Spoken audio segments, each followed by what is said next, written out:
Okay, Bodan, hello, and welcome to today's XR Network Plus seminar.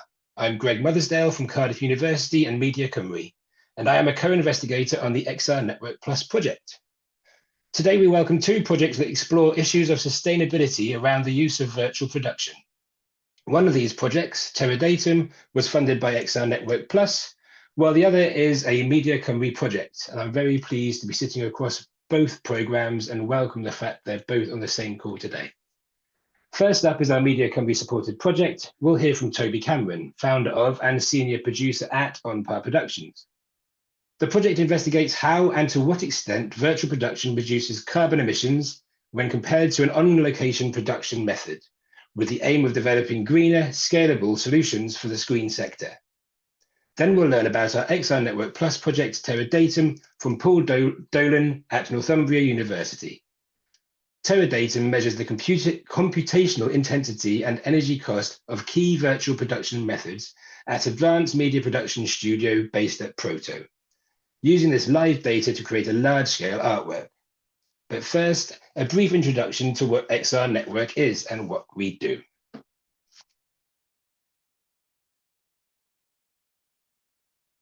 So XR Network Plus virtual production in the digital economy provides funding and support to researchers working in virtual production technologies.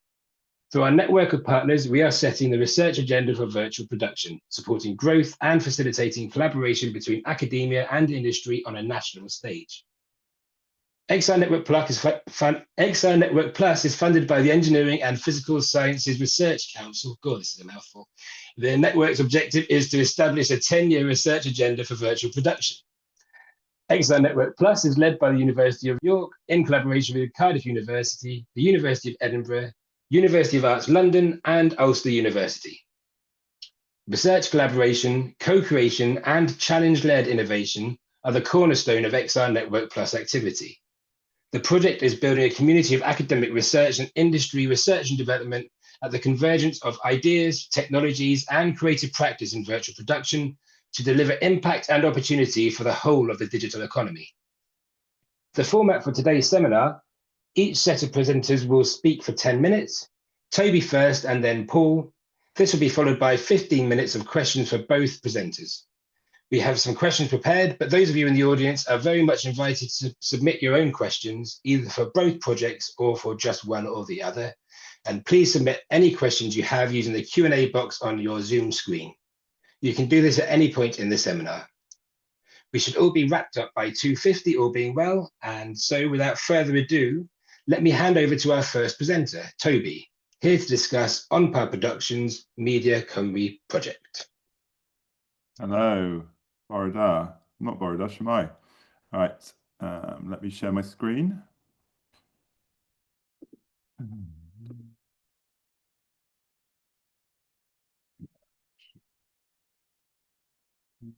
Always the fun bit. Cool. Hi, I'm Toby. I run On Par Productions.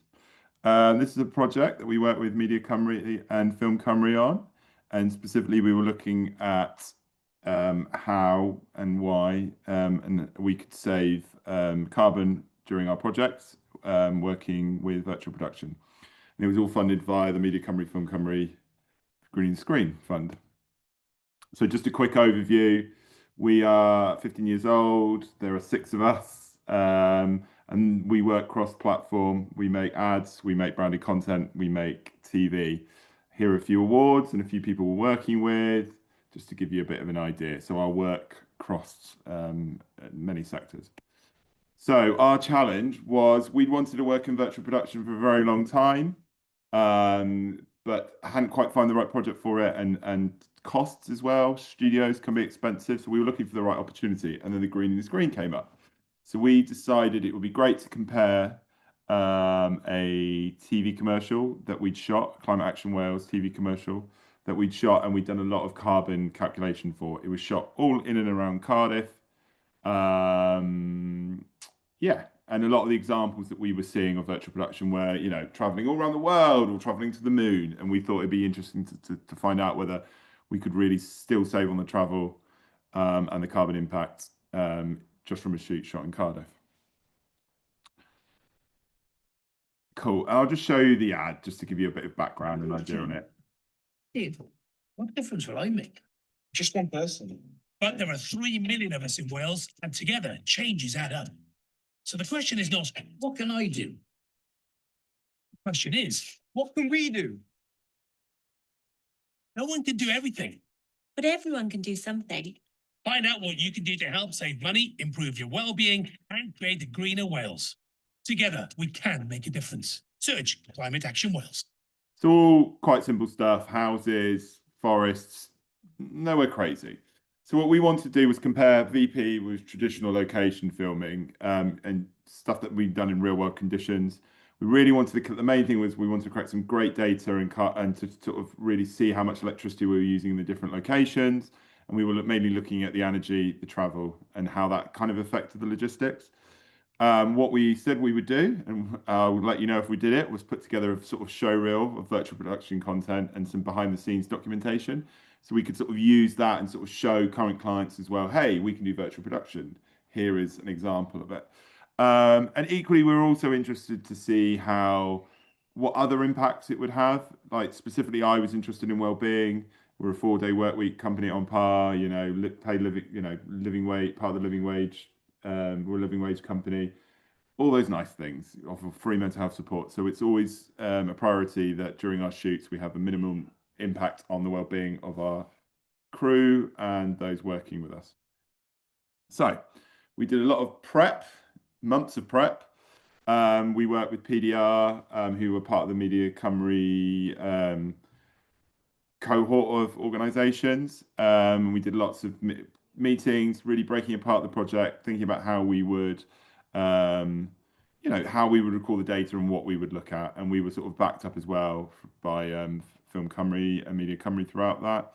And we worked as well with Final Pixel. So Final Pixel are, one of the UK's #1 virtual production companies. And we had a series of workshops where we really broke down the work, the advert that we were doing, and sort of considered how we would then go and shoot that again in virtual production. And we went to Fivefold Studios, an amazing studios that is part of Dragon Studios in Pencoed, which is in Bridgend, just outside of Cardiff. And there we did 2 days of prep, and we did 2 days of filming, and then we had an additional day where we partnered up with Rusty Design, who are also part of the Media Cymru cohort, sort of creating some shots, some nice shots of them and some of their products. What they do is they create props, but they 3D print them. So for our backdrops, we mainly use ones that already existed to sort of lower impact and equally to save on time. And they were mainly kitchens and exteriors and forests and things like that. So through the shoot, we measured electricity and we used 610 kilowatts total of electricity. Doesn't mean anything to you guys at the moment. And the crew were mainly traveling from Cardiff to Pencoed. And I think Pencoed's about 20, 30 miles away. Oh, God. Classic. Colleague calls me when I'm on the go. And then we were mainly using exactly the same equipment. We were using lighting. We were using the same cameras. I'd say the additionals were a server and the LEDs.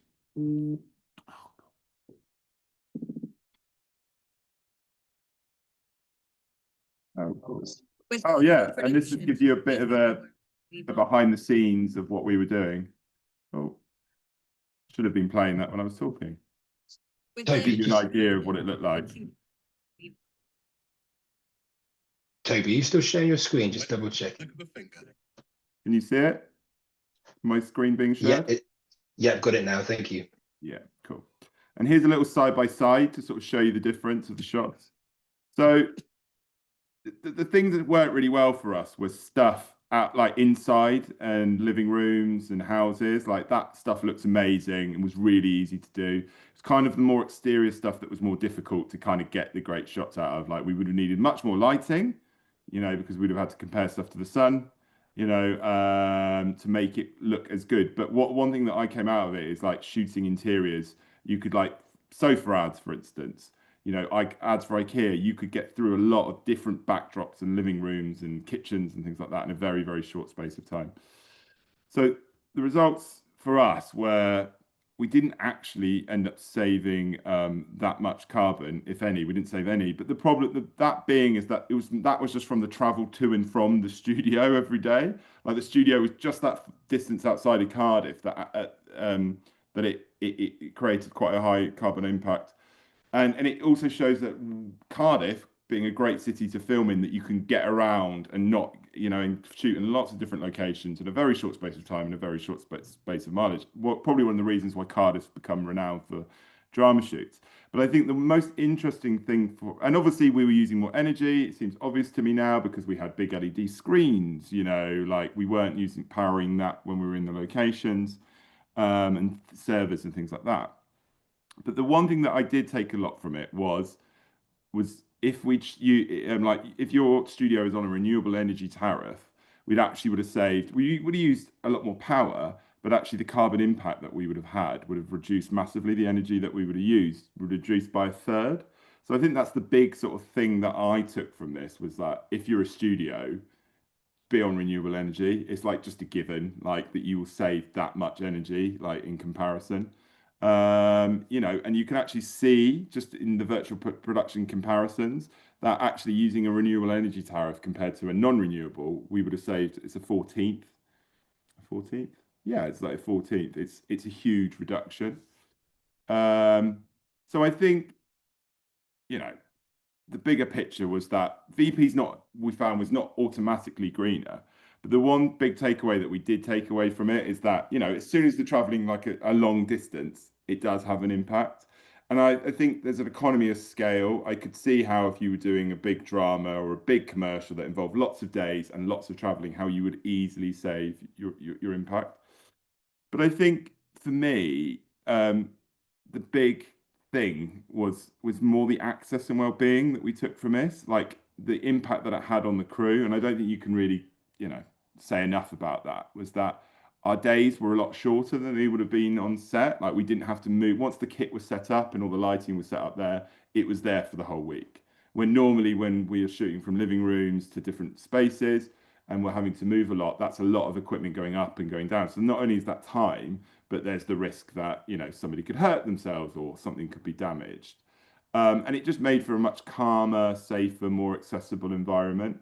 There's a really amazing project that we worked on during this called the Glass Shop Project, which Media Cymru also funded. I believe, Greg, did Film Cymru also fund that as well? I don't know, not the Glass Shop, but not the accessible virtual production project. No. Yeah, okay, but still, it's a great project to go and look at because they sort of concentrated on how virtual production can really offer a really accessible shoot, which I'd agree with. So, I think the main lessons were virtual production is not always the best way to shoot something if you want to save carbon. But I would really encourage people, as soon as there is a bit of travel, to really knuckle down and look at the numbers and actually see, can it have an effect? Can it save our carbon footprint? And I think one thing that we could with Cardiff, Cardiff that has a great amount of studios. It'd be really interesting for me to see, would there be any studios more central to Cardiff that would potentially put in virtual production facilities? And I think that would have a major impact on us. Like if we'd had somewhere much more central to Cardiff, I think we would have seen that we would have actually saved carbon, or we could have saved carbon. And equally, when we were doing all the carbon calculations via AdGreen, which is very similar to Advert, Albert, we kind of found that it kind of lacked the sort of detail that we sort of needed to try and get really detailed results out of. I think VP is a conditional but credible low carbon pathway. You've just got to make sure it's the right for your project, basically. Cool. And if we've got time, here's just all the sort of footage compiled together that we captured, including the nice footage that we captured for Rusty Design, using some of their props. Yeah.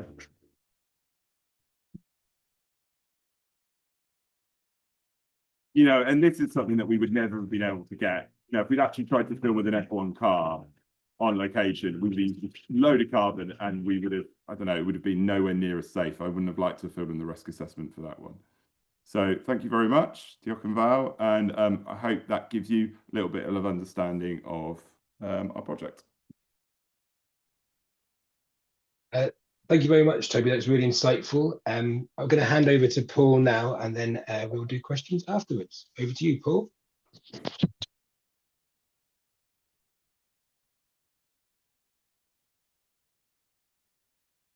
Can you see the slides all right? Yes. Brilliant. Hello, everybody. It's a pleasure to be here. And talking about the Terra Datum project, which was funded by XR Network. So I'm an artist and assistant professor at Northumbria University.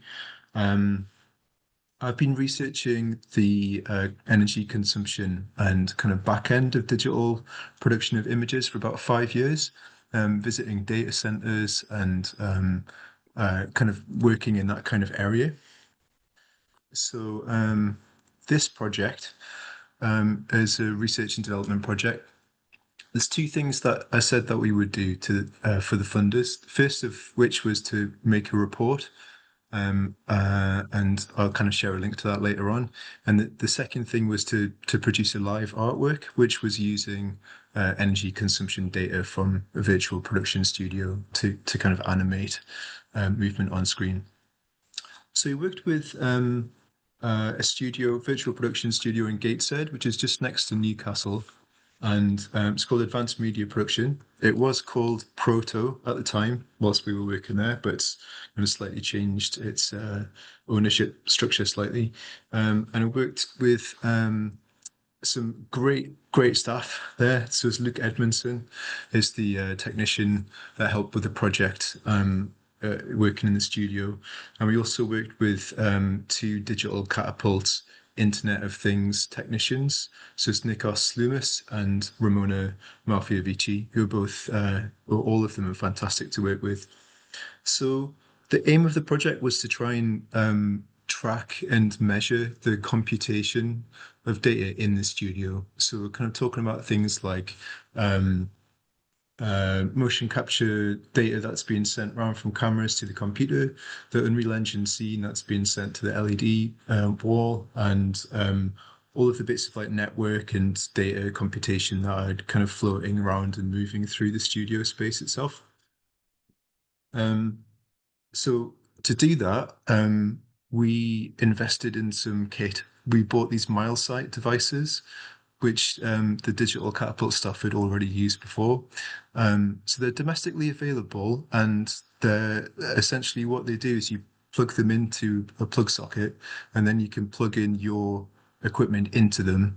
And what they do is kind of track different types of kind of data about how much energy you're using.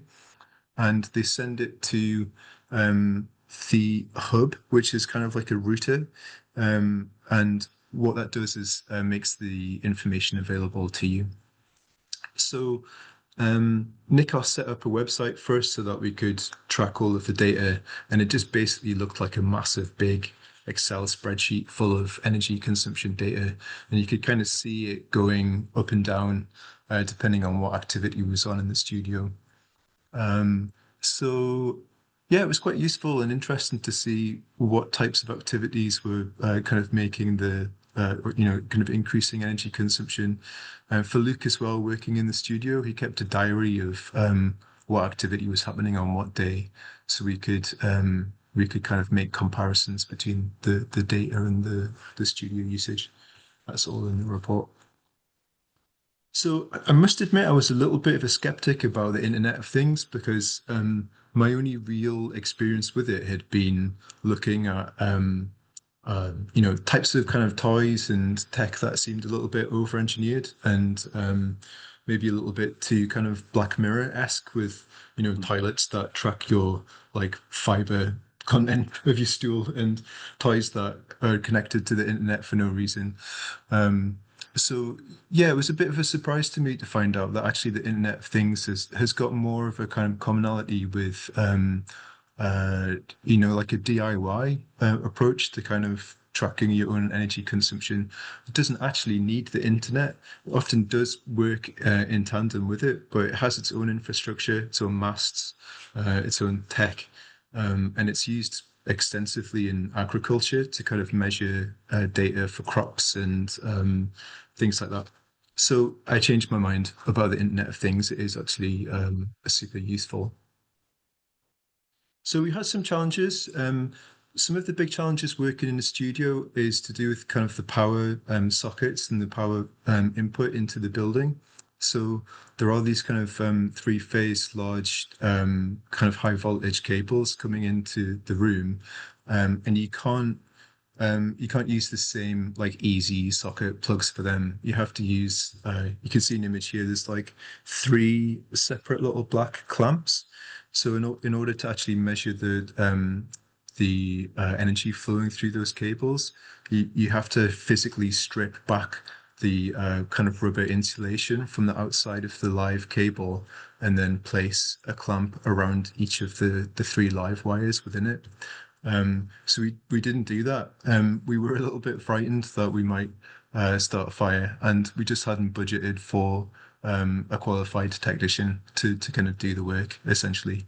So some of the things that we wanted to measure, like the LED wall itself, we couldn't actually get an accurate reading of how much energy that was consuming. So instead, what we did was work with the main studio computers, the motion capture switches, and some of the other computers that were responsible for sending data around the room. So this is kind of what it looks like when you see the data is, I think like 4 different main variables of energy data that were being sent through the kit. And my job was to try and turn that into a live artwork. So I did that by scanning the studio space. We ended up just using a mobile phone actually in the Scannerverse app, which is just a free app owned by Epic to create kind of LiDAR point scans of the studio spaces.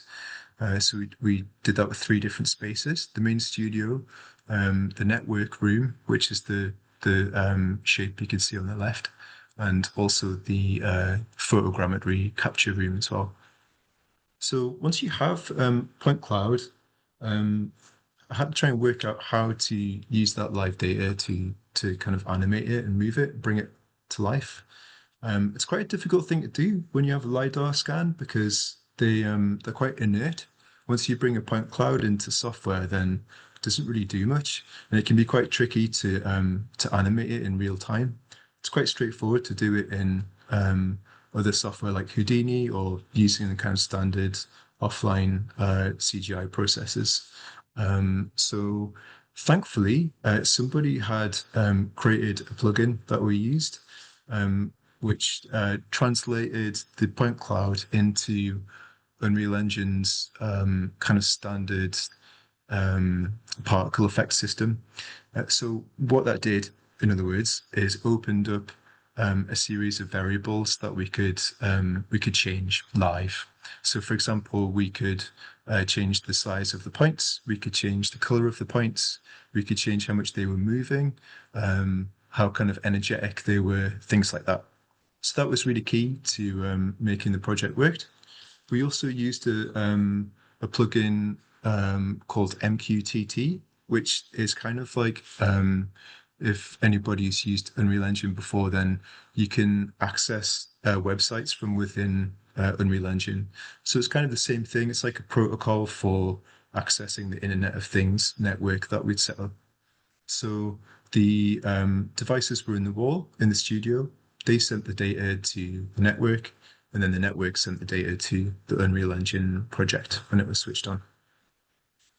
So there's lots of node spaghetti inside of the engine. We also used the live variables to produce sound as well, so that there was a kind of soundtrack so you could kind of hear the kind of energy consumption being kind of consumed through the day. Yeah, one of the things about the data, using live data, is that some of it was incredibly boring and inert. Like 3 of the variables, like voltage, just didn't really change that much at all. So we ended up using the energy consumption variable the most, because that was the one that accumulated throughout the day, and you could kind of see the changes to the scene. So I've got a video here that's in situ in our advanced media production in Gateshead. So there's kind of cameras in the scene that I'd just programmed to move around randomly. So the work's completely different each time, really. There's never really any overlap. Here's another video of it with the sound.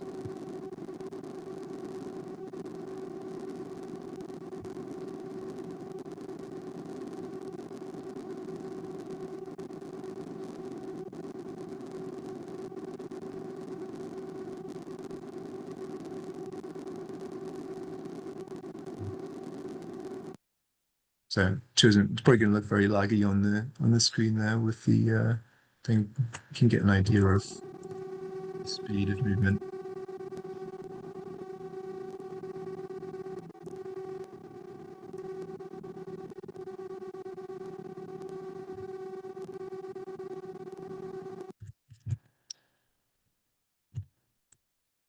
There we go. So one of the talking about the findings to wrap up, when the project started, I just presumed that there was going to be loads of data being consumed through virtual production processes. So I kind of went in expecting to find there was a lot more cloud usage than there actually was. But on the first day, Luke said, well, we could switch the internet off and the entire studio would still operate as normal. So that was kind of a surprise to me, and it's quite good to see that these types of production-like studios can be kind of separated from the cloud and the kind of excessive energy consumption that comes along with that. So in the report, we've got a series of recommendations. One of them is just we'd love to see more studios kind of doing this, like taking quite a DIY approach to setting up their own energy monitoring systems. You can use it to work out where they're using too much energy, and also inform conversations with clients as well, so that there could be opportunities to kind of save money or for training, helping people kind of plan shoots better so that they're not wasting time when they come in, leaving the LED wall on all day when they don't need it on, for example, and just bringing in their own data storage as well. One of the only uses of the cloud for a lot of productions is just sending the finished video files to the client at the end. But if they bring in their own hard drives, then that can kind of eliminate that completely. I think it would be really good if some of the sustainable production organizations started to, or just kind of included or augmented their guides to include information about like post-production and CGI and data and computation. So there's a little bit more kind of information and knowledge about how to avoid kind of excessive use of render farms and so on and so forth. But it gets a little bit complicated with where that activity is happening. Is it in a post-production or is it in the VP studio itself? And also there could be more training as well to help understand some of these computational aspects of the process.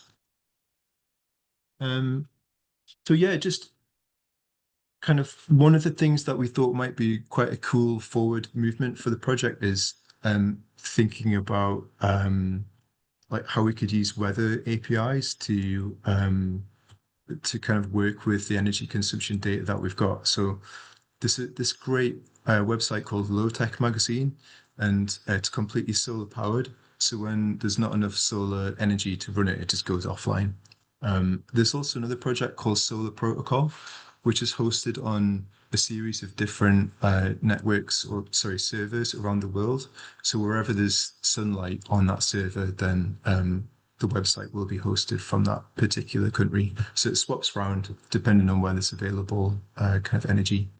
So we thought what could be quite cool is if studios had access to like weather APIs, they could actually see when there was going to be the most available kind of sustainable energy on the grid. So for example, if you knew there was going to be a week where there was like 4 days bright sunlight kind of planned for, then potentially you could kind of lower costs for clients or studios. But just a speculative idea at this point, but something that could be quite cool to explore in the future. Okay, I'll stop there. Thank you very much, Paul. What an interesting way to finish, because I love the idea of actually thinking more globally in terms of what resources we have rather than just fixated on one physical studio. So that broader recommendation, I highly encourage more thought on that.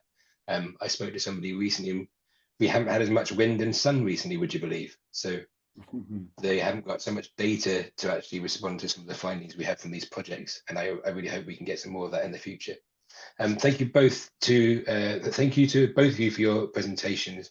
I think I mean, they were pretty small projects anyway, but you've actually got some significant learnings out of these projects. And I think you've also got ideas of productions which virtual production would apply to more than others. I think potentially Toby, particularly because of your discovery around more of a commercial shoot, and then you're talking about dramas and so on in the future, where it could be used on a longer term. So have you got any more guidance around the kind of productions which would receive the biggest savings in emissions? Would it be a long-term drama over several series, for instance, or a feature film? I think anything that's got travel, like anything that has an extended amount of travel from many locations that are far distances from each other, like I would thoroughly recommend. And I guess drama, you can see how it working because you could base yourself somewhere like at Dragon, for instance. You could base yourself up at there, and that could be your office, and really you're only traveling from, the studio, like to be able to go and get that virtual production stuff day in, day out. So you can really see how that would save it. And equally then when you need to shoot outside the studio, just making use of the places in and around that. So I think, yeah, anything that involves travel or an extensive period, I think would make the saving. I think I should have mentioned it earlier in the call. In Wales, we have the BAFTA Albert Screen New Deal transformation plan for Wales, which has got recommendations on improving our impact on the environment. And the two key recommendations at the top of the list are power, which we're addressing, especially via Paul today, and then transport coming in second, which is great that Toby's covering that now. So I really do see the potential of virtual production solving some of these challenges, but there's nuances that we're discovering as we go along, as you found out, Toby. Yeah, and it's just easier for studios to control that power, I think, than on location. Like, there's great point. Sorry if I got the name wrong. I've got the name wrong. They've got wind power, that powers 70% of the electricity. Up at Dragon, they're putting in solar at the moment, so the more that the studio can do, just the much bigger impact that it can have on the production, just seems obvious, but, I think our results sort of showed in a minimal way how much like carbon you can actually save if that's the case. Thank you. And then on the power side of things, Paul, you gathered a significant amount of data from what you had access to, but am I right? You didn't have the power data from the LED screen. Is that correct, due to the connection to the cable? Yeah, that's right. So it is possible to do it using this method, but you kind of need a qualified electrician to kind of do the work. Essentially, it gets a little bit tricky because there's also like the like power interruption boxes as well. So like yeah, it's not something that you could. I was talking about DIY kind of ideologies, but actually, yeah, you would need like an electrician to do that bit if you wanted to measure everything that's happening in the studio. It sounds like a good potential next step, though. If there was more, I guess you'd need additional budget and time to plan for something with a similar shoot. I mean, when you took your data, what did you actually have? What activity did you have in the studio at the time, Paul? So a range of stuff actually. The PROTO, or advanced media production, as it's now called, it's kind of an R&D space really. So there's a lot of kind of smaller projects where organizations are coming in and testing things out.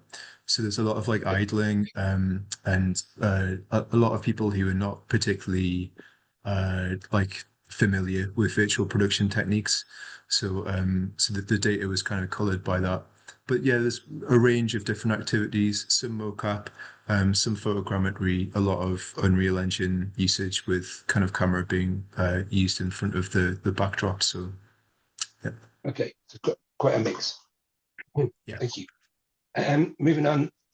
So Toby, if you could have the studio closer to a city centre to achieve more, to reduce your emissions, is there anything else you'd ask for it of a facility to become more sustainable and reduce its carbon impact? I mean, I really celebrate the well-being. Be it complete, have it just be complete, running on its own sustainable energy, you know, like solar panels, wind turbines, you know, all of that, I think would make the most amazing, like carbon saving studio, really. It's something that was really accessible, you know, that you could almost walk to from the train station. I know I'm asking a lot, you know, but that's the sort of thing. If you had a studio in the middle of Cardiff that you could walk to, you could imagine something at the BBC building. For those that don't know, the BBC building is literally just outside the train station, and it actually has quite a lot of studios.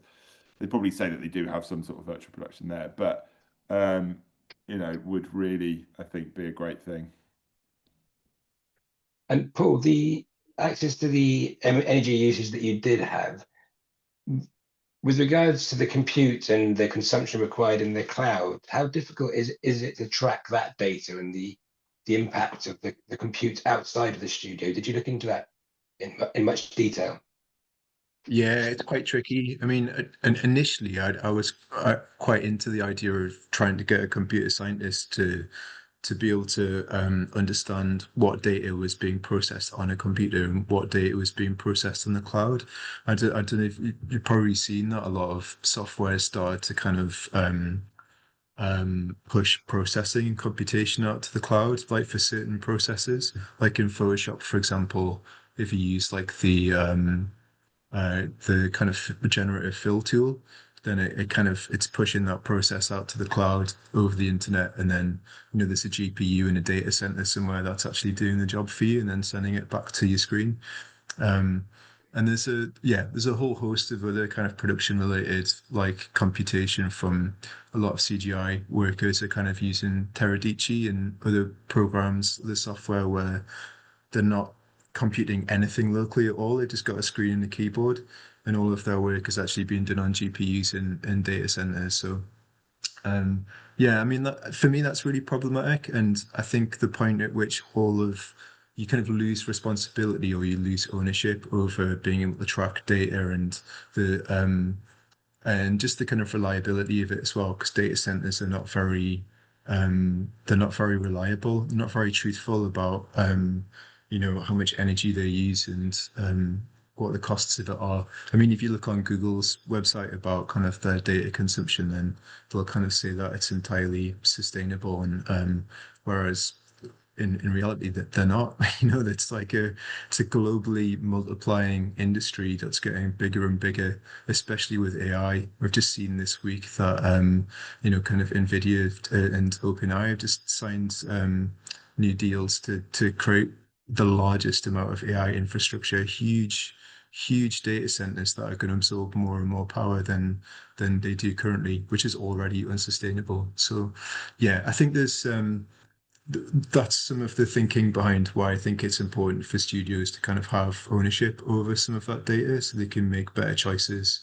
And also, yeah, anything that they can do to resist being pulled into the excess of the cloud, I think is a good step for sustainability. I was just going to add, that's what we were surprised by, actually, that we, for our project, didn't need to access a cloud, and that was the concern that we were going to have before we're going into it. Yeah, and it was actually quite a nice plus out of it, like that you can do it, like what Paul said about, bits could work without being on the internet, or most of it could be. And I think that's what I think you really want to do if you're doing these projects and you're going out to save your carbon impact, is think, all right, what do we essentially need on? Like what can we turn off and just not be connected to, just to kind of keep that carbon footprint down? does feel more comforting as well if you've got the containment of the shoot and the facility, and then obviously the people and the equipment involved. I like the idea. I sound like a bit power hungry, but I like the idea of having the control of knowing what you're operating and where data is going and so on. Yeah, and like, sorry, you go on. No, so I just had a question in the chat, so I'm just going to read it out as we go along. Hi, general question for XR Futures. With Albert, we, as in production management people, have been trying to get it updated for years as it's not, oh, sorry, it's not making much sense. Yeah. Bear with me. Toby, keep talking. I'm going to see if I can make sense of this. No, oh God, it's war then. I forgot what I was going to say.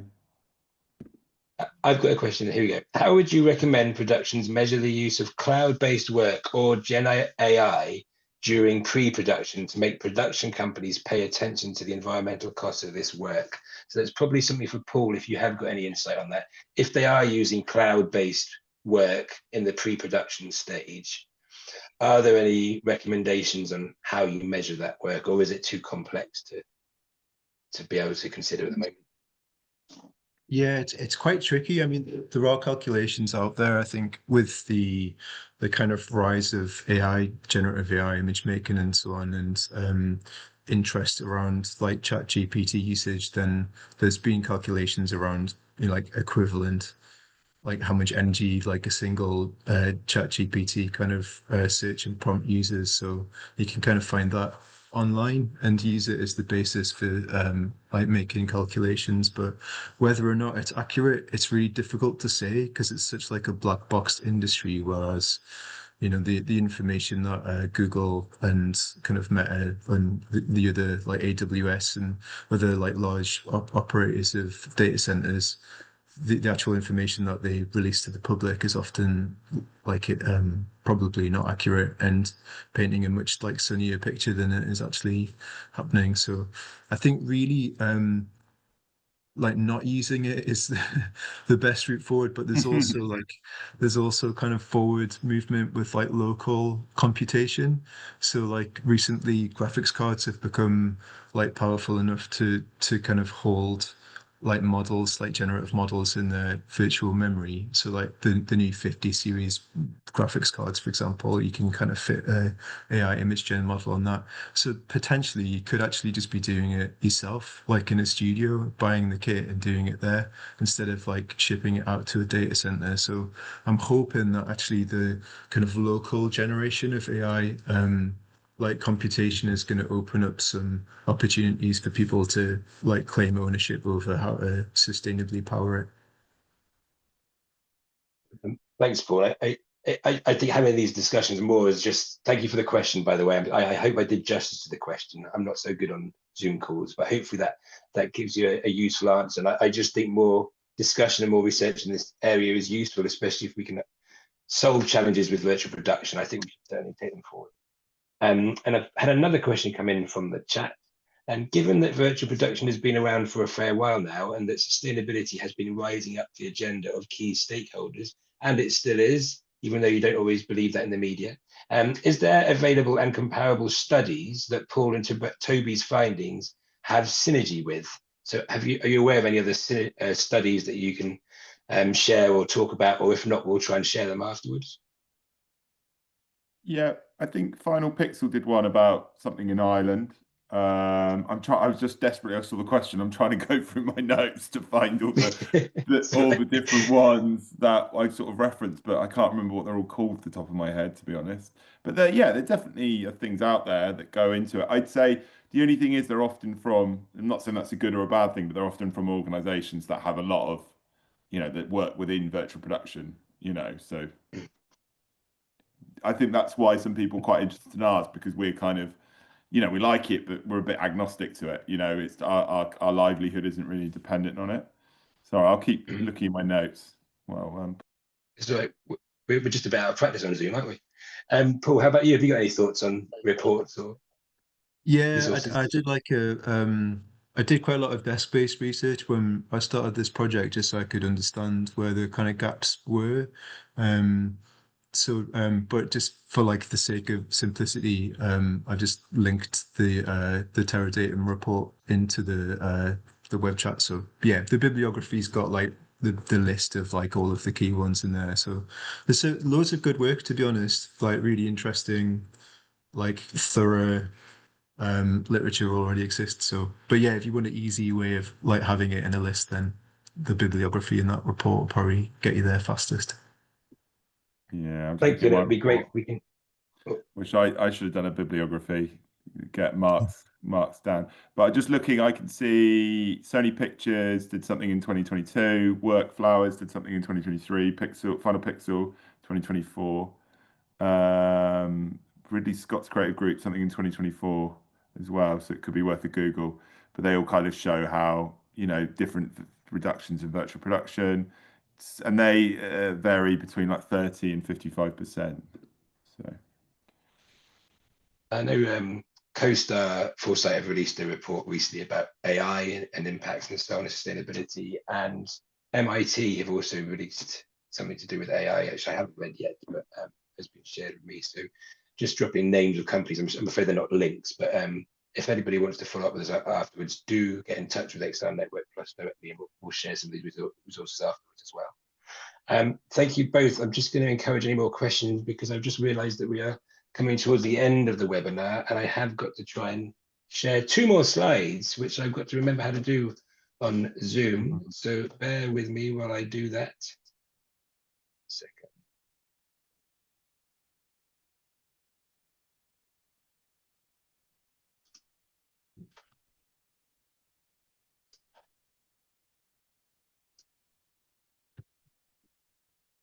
So thank you to Paul and Toby, firstly. I think that was really useful just to get your honest insights into your experiences so far. And it feels like there is a significant amount of work to go forwards. I did ask myself what further work is there to be done in this area. If you could both give us 1 line each on what you would like to do next with regards to virtual production and sustainability, I'd really appreciate that. Paul, over to you first. Yeah, so Production Parker have already got like a full energy consumption monitoring system in place. So I think what would be really useful is just to kind of share. I'd love to work with them and to share some of that information for the studios so they can get a sense of how to take control of their energy consumption. It's an impressive facility, isn't it? I visited it recently, and they've got a great live lab facility with University of York. They've also got where they filmed Adolescence there nearby, so it feels like a really active place to have a stage. So that sounds like a great idea. And Toby, how about you? Figure out how far you need to go before it makes sense to start shooting in virtual production. We're kind of in the background. We just need to find a bit of time to do that. Equally, I wonder if, I don't know if we're the right people, because I think we're busy doing lots of other research projects now, but maybe is someone to do a big comparative project comparing, you know, a script that involves travel and all these different things, and go and do it on location, go do it in a studio, and get Paul to record all the power, work and do all the maths, and figure out, you know, really at what point does it become a great saving. Wise words. Thank you very much, Toby. Okay, well, thank you to you both. I found that really useful, and I hope to follow up with you both afterwards. And thank you to those of you who attended in the audience. And before you go, just a quick look at what is coming next with XR Network Plus. We'll be going back to the Beyond conference again at the end of November in Salford in Media City. That's on Wednesday the 26th. There is a panel discussion, Actor as Engine, giving performers control of real-time technologies. It will share findings from the 2 projects that resulted from our challenge with the Royal Shakespeare Company. If you're at the Beyond conference, do come along and hear from both projects and from the Royal Shakespeare Company about the outputs of that challenge. We are currently reviewing submissions for our recent XR Labs funding call, and we'll be notifying successful applicants in the coming weeks. Our next funding call will be coming in 2026, so sign up via our newsletter for the XR Network Plus updates, and we also have a website which you'll be able to find afterwards. Follow us on social media to hear more about what is coming next and when it will be announced. We also have another webinar on the horizon on natural language processing tools and extended reality, where we will be presenting the findings from 2 more of our XR Network Plus funded projects. We don't have a date for that as of yet, but we will share more information across our social media channels when we have it. Thank you once again for joining us today, and a big thanks to Toby and Paul. See you next time.